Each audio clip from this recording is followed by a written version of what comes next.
On the show today, Liberty basketball with a huge road test, and they tell us about the principles their program is built upon. Plus, I sit down for a fun conversation with LU women's tennis coach Jeff Marin and break out a new warm, hot, and fuego. It all starts now. This is Game On.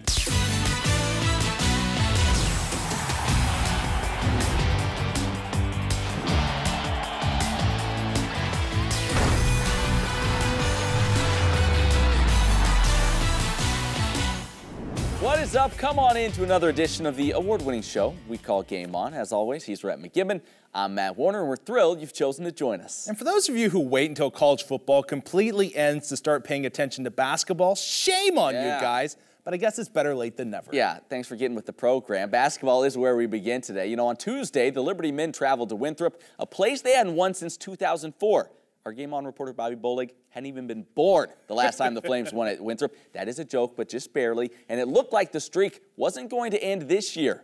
The Flames team, racked with sickness, flu-like symptoms, Reds. And first few minutes, well, they made some LU fans ill as well. Liberty fell behind 14-2 right out of the gate, but Liberty had them right where they wanted them. The offense would show up later in the first half. The Flames, fortunate to trail by just 4 at the break, thanks in large part to plays like that from Lavelle Cabell. Second half now, the threes were falling from the sky like sweet manna from heaven. Oh, it's raining. The Flames would hit 5 trays in the first 6 minutes of the second half. When they're shooting it, you know they're going to be in the ball game, and they would build an 8-point lead in this one. But those pesky Eagles of Winthrop not going away. In fact, this Bjorn Broman of the Broman Bros would put them back up 7 with that triple with 2:56 to play. It'd be a 1-point game in the final seconds. Liberty down 1. The shot off the mark from Lavelle Cabell, but Isaiah Williams grabs the board and gets fouled and then hits 2 clutch free throws. And then Ryan Kimwright would add a couple more to put the Flames up by 3. Last chance for Winthrop, the Broman triple. Online, but short. Liberty survives and steals a 73-70 win on the road. They're first at Winthrop since 2004, and all the more impressive given how many Flames were dealing with illness in this ball game. So with that win, Liberty now improves to 3-1 in Big South play. That record is good enough for a second-place tie. Right now, everybody chasing the lone unbeaten Radford, which the Flames will meet on Monday, by the way. That game can be seen on the Liberty Flames Sports Network. Shameless plug. The biggest surprise so far in the conference right now, how about Winthrop, who you just saw a moment ago? They're 1-3. They were the preseason favorite to win the league, but now they're going to dig themselves, or have to dig themselves, out of quite a big hole. Well, great to see the men fighting for first place in the Big South. You know, a lot of times we get stuck in believing that a team's ability to win is based completely on the coach's or player's performance. But even before that, there's the team's belief system. And more importantly, is everyone on the same page in that regard? This season, Richie McKay and company have been locked in, and believe it or not, it all comes down to 4 pillars. You have to be able to compete, give your very best. It's an every moment, every day decision to give your best, whether you're crashing the glass, you're moving your feet, you're getting to a closeout. We have an expectation every day that our players will give their very best in every aspect of practices, workouts, games, and daily life. You gotta have the details. The details add up in the end. You gotta hit every single line. You gotta get in every single gap, play every single possession. Playing smart for us is on the defensive end. Our defense has a lot of layers to it. So every player needs to know not only what he's supposed to do, but then read the player in front of him and then react to how he executes our system. It's all 5 guys at once. It's not 3.5. It's not 1-on-1. It's all 5. And this is where the details add up. Here we go. Teamship, we over me. It's not about one person, it's about the whole team. While you still have individual goals, we want our guys to put the team goals ahead of their own individual needs. Coach McKay will often refer to a verse in Mark where it says, a house divided against itself cannot stand. And that's something that we talk about with our guys quite a bit, and we try to embody every single day. So playing with purpose, audience of one, this is the most important pillar. It really fits with the mission of the school, training champions for Christ. It's not about what anyone on this earth thinks, about what God thinks, because I know my future is secure in Him. And it's not about how much I play or how good I play, it's about what God thinks of me. Well, the Lady Flames basketball team had an opportunity to improve to 3-0 in conference play. The opportunity would come in the form of the Winthrop Eagles. With a win, the Flames would stay atop the Big South standings with High Point. Flames would open up this game in just a commanding fashion. Kean Green would help the Flames jump out to an early 14-0 lead. In fact, the Eagles would not get points on the board until 3 minutes and 12 seconds were left in the first quarter. Kean Green, once again, just a monster in this game. In only 18 minutes played, Kean would record 18 points by dominating the paint against the Eagles. Layla Sellers would continue her impressive stretch of play as well. Sellers would score 9 points, but more impressive would be how she performed defensively. Sellers would have 2 blocks and also be a part of multiple turnovers that the Flames created. In the end of this game, the Flames would take it 63-37, moving to 3-0 in conference action. Flames now set perfect as well in the Vine Center this season with a record of 5-0. Well, with that win, the Flames stayed tied for first place in the Big South with High Point. Underneath them is Gardner Webb, who the Flames have next on the docket. Surprisingly, preseason conference pick number 1 Radford sits with a 1-2 conference record. After a win against Winthrop, the Highlanders have dropped back-to-back games against Gardner Webb and UNC Asheville. Rounding out the bottom of the conference are Winthrop and Presbyterian, who have yet to register a win in conference play thus far. Make sure to check back in with us in the future weeks to see how the standings shake out. Well, as you're putting on your long johns, maybe scraping the ice off the car, take heart. Liberty baseball season is just over a month away. And one of the players the Flames will be counting on this season is senior Andrew Yasik. Fortunately, he's used to the spotlight, having already led a bunch of kids from Maryland all the way to the Little League World Series. When I wake up in the morning and when I go to bed at night, I mean, it's on my mind. Andrew Yasik stands in. I was about 8 or 9 years old when I really realized that baseball is something I love doing. That love and dedication shows. Andrew Yasik can hit, and hit well. He swings and unloads down the left field line. Gone! Especially when the game is on the line, as the Maryland Terrapins found out firsthand. The kid they brought in was throwing the ball pretty hard. The 0-2 pitch. And he kept coming with fastball, fastball. I kept fouling him off, and I was waiting for him to throw another one. Just happened to put one in a good spot. The 1-2. Swing, line drive, left center field. That ball is down. And I just made contact with it. This game is over. You know, when I saw the ball split the left fielder and center fielders running to first base, it was a great feeling knowing that thing went down and we won the game. Andrew says throughout his career, he's been the focal point in dozens of game-winning situations. But the results were not always in his favor. There's plenty of times where I've been in situations where winning run on third base, tying run on third base, and I struck out, or I got out. Win or lose, Andrew says being in those high-stress game situations is a good thing. And it certainly was in 2008.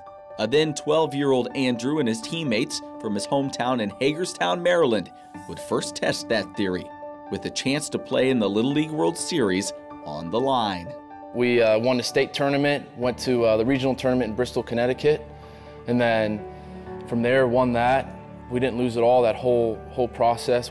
Next up, Williamsport, Pennsylvania, where his every move was televised to millions of viewers and frozen in time on numerous newspapers all over the world. We had 12 guys on my team. It was crazy because I think 7 of them lived in the neighborhood I grew up in. So I mean, we were playing in the backyard, playing football together. I mean, we were best friends. Andrew and the boys from Hagerstown were eliminated after 3 games, but they were not just players at the Little League World Series. They had become celebrities. Walking around at 12 years old in Williamsport, and grown-ups are coming up to you asking to sign autographs and stuff, and I'm like, I'm a kid, you know, why the heck do you want my autograph, you know? And it was as close to stardom as you could get at that age. But I do think from a young age, being in those more, I guess you could call them high-pressure situations, and being more relaxed and composed has definitely helped me. That and Andrew's talent for hitting a baseball, which would later make college coaches take notice. In my mind, I was going to play at a SEC, ACC type school. But one weekend at Liberty, and the following Monday, Andrew would become a Flame. Oh, it's funny because in my mind, this is the last place I was going to come. How I got here is a complete God thing. I can just look back and see so many different situations and areas where I wanted things to go a certain way, not knowing that what God had in store for me was much larger and much better than what I had for my own life. Fly ball left center field. Edwards on the run. He's not going to get there. That baby splits the gap and goes to the wall. I used to dream of being, a big leaguer. So it's something that I think about all the time. And I also know that if it's not, in God's plans, that, it might not happen. God specifically had me here for a very strong purpose and a very good reason. And I just sit back and I smile and say, I'm just grateful.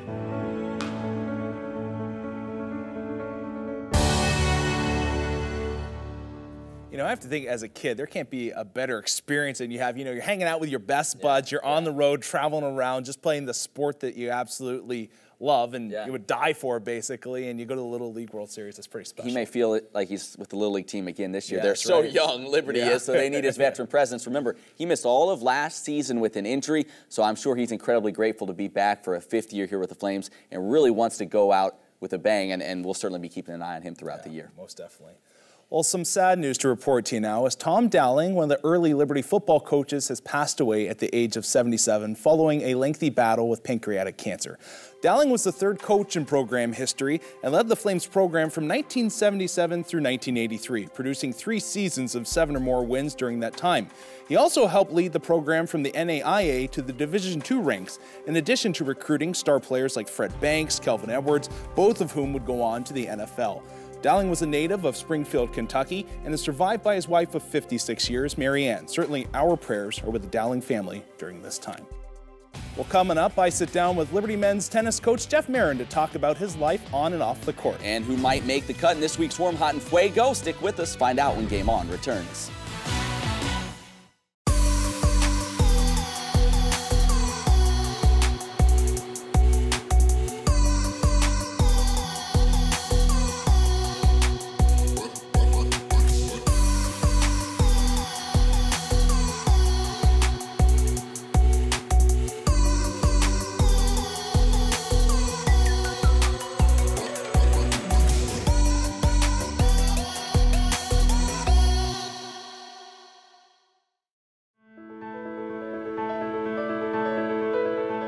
Every day across Liberty's campus, faculty and students work together, collaborating, exploring the world.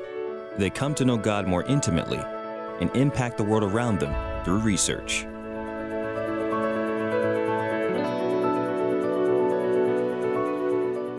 Liberty's Research Week is an opportunity for students to showcase not only what they've learned, but what they've added to the world's knowledge, their groundbreaking discoveries and academic achievements.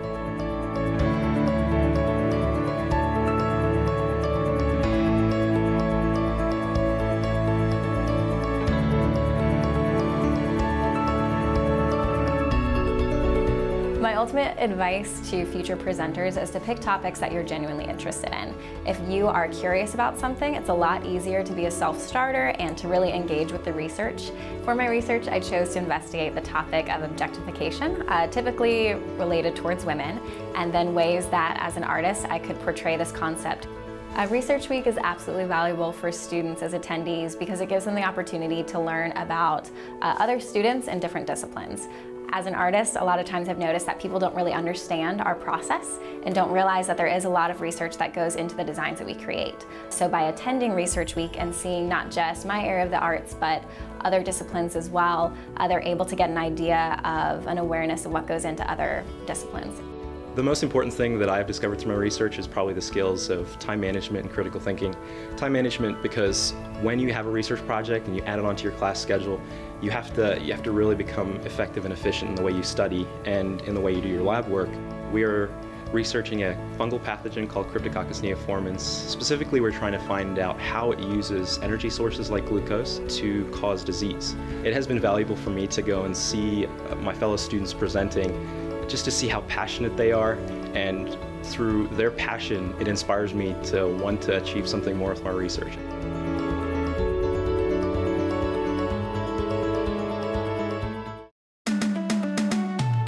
Did you know 95% of Liberty students receive some form of financial support? And our total costs place us among the bottom quarter of four-year private colleges for affordability. Well, now you know.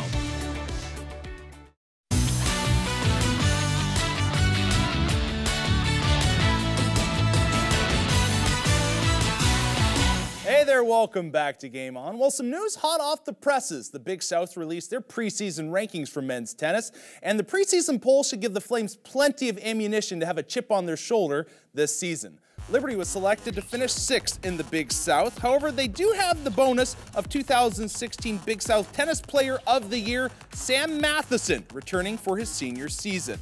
The women, however, getting a lot more love from the Big South. They have been picked to finish 2nd in the conference for the 3rd year in a row. They trail only the Winthrop Eagles, who received 8 first-place votes. The Flames will be led this year by their lone senior, Evangeline Christ. She will have the support of 7 juniors that will make up the core of the program.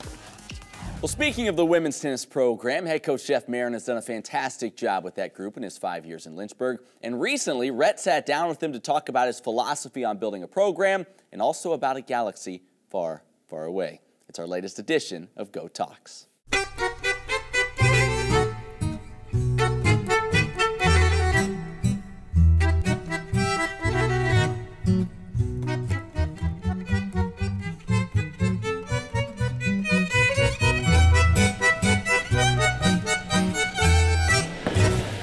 Coach, thanks for taking the time and coming in here and talking to us today.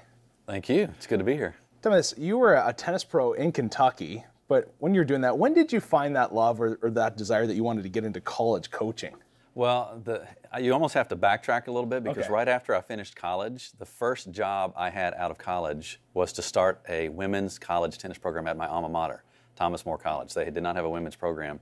So I did that for 2 years. I started it from scratch and then moved on. It wasn't something that I could get paid much money for.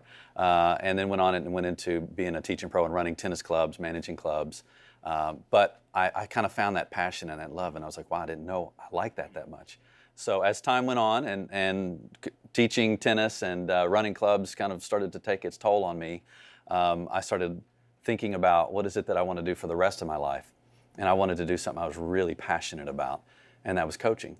And I've always loved high performance coaching, more so than coaching beginners. That's just kind of my niche. And so just college coaching was the right fit for me, and I just started moving gradually back towards coaching again. When you come to a new place like Liberty, I'm sure you have an outlook of what you want the program to look like, but in a coach's mind, is that like a 10-year outlook for you? Because you've had a lot of success so far, but I guess when's your end goal? When do you expect that to happen? Well, I came here and actually presented a 5- and a 10-year goal. So our 5-year goal was to progress the program to the point where we were competing for national rankings and we were competing for conference championships. And so we've been doing that. Our 10-year goal is, and that's from 5 till 10, is to be dominating the conference, winning the conference championship most every year, and remaining in the national rankings. So I feel like the team that we have developed and now the recruits that we have brought in to add to our returners is going to be able to start that dynasty. And that's really what we're looking to do in the next 5 years, is to create a dynasty. Your son is a Pittsburgh sports guy. I've seen it. You, though, from Texas, that has to be a little bit of a conflict, you know, Steelers and Cowboys. How do you work that out? Or have you just joined the black and gold? Have you just given up and said, okay, I'll be a Pittsburgh guy? Well, I've never given up. I will never give up being a Cowboys fan. Okay. I still have my Cowboy stuff, you know, and I've been a Cowboys fan since I was a little boy. And I've always competed in my mind against the Steelers. My brother was actually a Steelers fan, so we were always competing with that. But once my son became a big Steelers fan, my wife is originally from Pittsburgh, so her whole family are Steelers and Pirates and Penguins fans. It just kind of started to wear on me, and you know, and so for gifts, I bring my son to games, and so then I'm watching the games. I'm like, go Roethlisberger, and I'm like, what am I saying? You know, so you know, it's kind of moved into me. So I'm always a Cowboys fan, but yeah, I do cheer for the black and gold too. Yeah, let's talk about your family life a little bit. Get away from the job and look at home. I saw on your Facebook page, there's a picture of you. Your face is superimposed on a Jedi. Are you like a Star Wars guy? Oh, yes. Are you? Oh, What's your favorite one? Well, Revenge of the Sith, I think. Yeah, Revenge of the Sith. So I've seen them all, and I've seen them all many, many times. Yeah, it's a big part, actually a big part of our life. In fact, our 2 cats are Boba and Jango, from Boba Fett and Jango Fett. So those are their names. So we are really into Star Wars. Yeah. That's awesome. My final question for you is, if I had to take tennis out of your life, what would you do after that? If you could not coach tennis or be involved, what would your second passion be?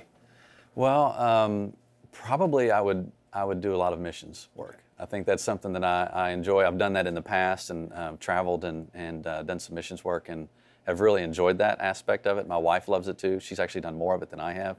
But I think that's probably the route that we would take. We would probably go in that direction. Awesome. Well, Coach, great talking to you. Thanks for your time. All right. Great to hear from Jeff Marin. Great guy, great coach. I know you enjoyed that conversation, and I know you like talking to fellow Star Wars fans. Yeah, whenever you get the chance as well. Star Wars I know guy. you are. I know you are. Sorry to out you like that. No, that's but yeah, okay. Hey, That's okay. warm on fuego now. Time for the top 3 athletic performances of the week here at Liberty. And Rhett, not a lot of sports happening. No, Baseball getting ready now. to kick in here in about a month, but basketball, that is the focus, no Yes. doubt, right now. So that's going to be our focus here today as Yep. well. Let's begin with Warm. Who's your pick? Warm here. It's a little bit of a congratulations going on right now for Ryan Kemwright. He just cracked the 1,000-point barrier, so good on him. He got it with a free throw. You can see here on your screen. And this guy, just to kind of give you a resume of him during his time here at Liberty, he's now the 25th Flame to record 1,000 points, currently 24th all-time in scoring. He's actually 41st in rebounds, which I don't know if I would have guessed that, to be honest. Exactly. On the rebounding chart. And he's currently 4th in threes and has a real chance to be #1 by the end of this season. So he could be the all-time leading three-point shooter for Liberty Flames by the time he graduates at the end of this year. I think he's got about 20 to go. So Ryan, always one of those guys I've loved watching over the past 4 years. He has got a gritty element to his game where he'll drive the lane and gets in there and rebounds. It's been a lot of fun to watch. Absolutely. Congrats to him. A great career, no doubt. All right, from Warm now, who's your choice for Hot this week? Lavelle Cabell, this guy, he was our Fuego guy a couple weeks he ago. was. You know, he's just sticking around in there. He's one of those guys I think you could have in the 3 any given week, but he's freakishly long arms, not freakishly, but he's just stealing I know what you're saying. He's got 26 steals on the Yeah. year. This guy is just, you know, put a black mask on him and just call him the steel burglar or whatever. I don't know. Steel burglar. Hamburglar, you know. I don't know if you Not your best work. Yeah, not at all. But you know, he's got a great little crossover to his game currently. He's got a step back jumper that he's been working on. So, you know, just to see his offense come not only over the course of the season, but the past 3 years has been great. Steel burglar. Well, I'm thinking that one may not catch on. No, probably we'll not. see. I hope not. Finally, in Fuego, staying with basketball, who you got? Layla Sellers, this young lady, you know, when she came in last year as a freshman, everybody kind of had the feeling that this girl could really take her offensive game to another level and be one of the best players on Liberty basketball. And over the past 3-4 games, you've really started to see that. At one stretch, she was 9 of 10 from three-point land.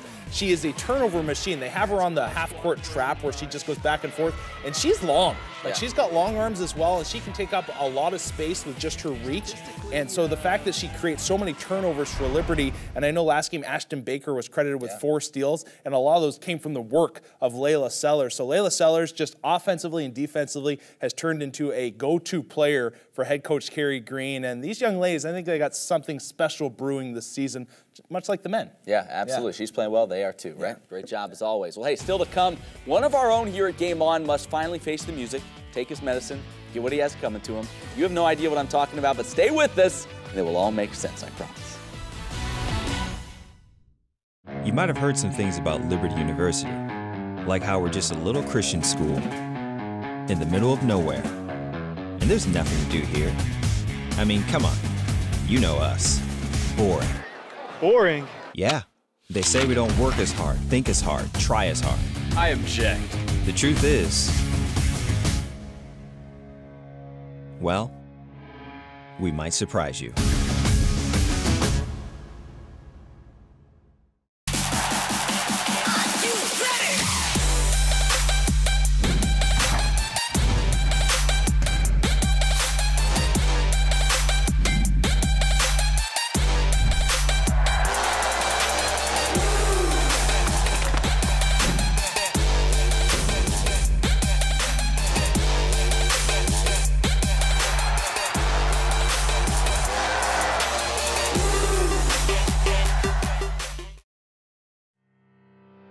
Welcome to Liberty University. We are so glad that you are here. We hope that while on campus, you will experience God's goodness and recognize His abundant blessings and faithfulness. From our thriving academics with over 200 programs and our close-knit community to our state-of-the-art facilities and residence halls. You will see that the Lord is integrated into each part of this university. Fun and excitement also await you here as you attend football games, basketball games, concerts, campus community, convocation 3 times each week, and much more, while developing relationships that will last a lifetime. Each of us has a different path during our time here. But we have at least one thing in common. Not leaving this university the same as when we came.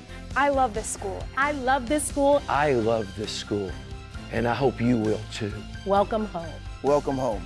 Welcome home.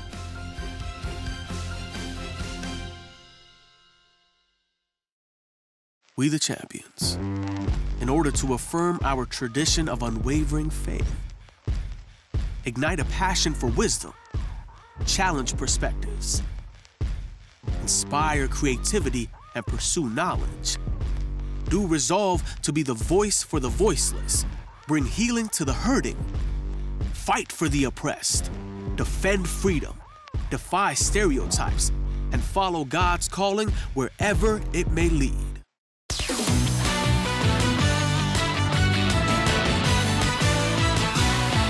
Hey there, welcome back to Game On. You know, even though we here at Game On are on camera like Matt and I, or Sam behind the camera, or even Dougie Fresh over there running the lights, we still have a competitor's heart. Absolutely, and this year we competed in a fierce Game On Fantasy Football League, but unlike past years, we thought this time we should make the last place team have to suffer just a little bit. So that's what we did. Here, take a look. Our features producer, Mike O'Neill, and his team, the Junkville Trunk Monkeys, well, they were finished dead last, Rhett. So one day this week, he served his penance, parking as far away from his office as possible while still on campus, and then we made him walk to work wearing a sign that declared him the loser. There it is right there. That poor fellow. Poor fellow. So here now is Mike's journey of shame. Take it in. If I wanted to exercise, I would have done real football. Fantasy. Fantasy. Always a clever comment from Mike. He even tried to flag down some hitchhikers. Didn't have much luck there. Long stroll for him, but here comes an emotional scene as he enters campus. There you go. It's good. He can read signs, so that certainly helped him directionally. This reminds me of the last scene in Homeward Bound, doesn't it? Like Shadow? I was thinking of Bridge of Spies. Shadow? Is that you? That's right. He's making it back. Yes. Williams Stadium. He's taking the whole tour. Mike dragging himself into the office finally. Completely wore him out. He hasn't been any good to us the rest of the week. He's so exhausted. But perhaps next year he won't draft Peyton Manning #1 overall when he's retired. And he will, play a little bit better. You gotta stay away from that auto Gotta watch draft. the waiver wire as well, Mike. Oh, that is key. Yeah. Definitely Nice key. work by him. Glad he survived the long walk. Well, listen, as always, you can hit us up on social media, Game on LU. We'd love to hear from you, what you think of the show, and certainly check out the show and our stories while you're there. Yeah, you can check out our website as well, GameOnLU.com. Any of our stories are archived there, so just use the little search button and have a way. Have a go at it. It's a lot of fun. Hey, he's Rhett McGibbon. I'm Matt Warner. Thank you so much for watching this week. We'll plan on seeing you right back here at Game On next time.